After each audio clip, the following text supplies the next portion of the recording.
Hi friends, ఈరోజు ఈ వీడియోలో ఆంధ్రప్రదేశ్లో తల్లికి వందనం పథకానికి సంబంధించి ముఖ్యమైన అప్డేట్ వచ్చింది.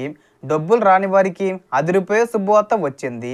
ఈ తేదీలోగా మీరు ఇలా చేస్తే మీకు 13,000 రూపాయలు ఖాతాల్లో జమ అవుతాయి. సో దానికి సంబంధించిన పూర్తి ఇన్ఫర్మేషన్ ఈ వీడియోలో తెలుసుకుందాం. సో ఈ తల్లికి వందనం పథకానికి సంబంధించి అర్హత ఉన్నప్పటికీ 13,000 రూపాయలు మీ ఖాతాల్లో జమ కాకపోతే ఇంకా అవకాశం ఉంది. అధికారులు తెలిపిన వివరాల ప్రకారం అర్హత ఉండి ఎప్పటికీ డబ్బులు అందని వారు ఆగస్టు 3వ తేదీ వరకు తమ సమీపంలోని గ్రామ లేదా వార్డు సచివాలయంలో దరఖాస్తు చేసుకోవచ్చు. అనంతరం ఆగస్టు 4 నుంచి 10 వరకు వచ్చిన దరఖాస్తులను అధికారులు పరిశీలించి అదనపు అర్హుల జాబితాను సిద్ధం చేయనున్నారు.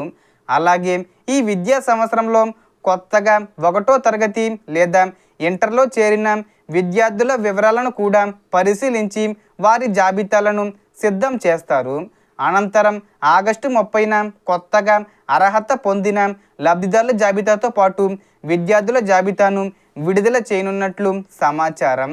అదే రోజున అర్హత నిర్ధారణ పూర్తయిన తల్లుల బ్యాంక్ ఖాతాల్లో 2వ విడతగా 13,000 రూపాయలు జమ చేసే ప్రక్రియ ప్రారంభమయ్యే అవకాశం ఉంది.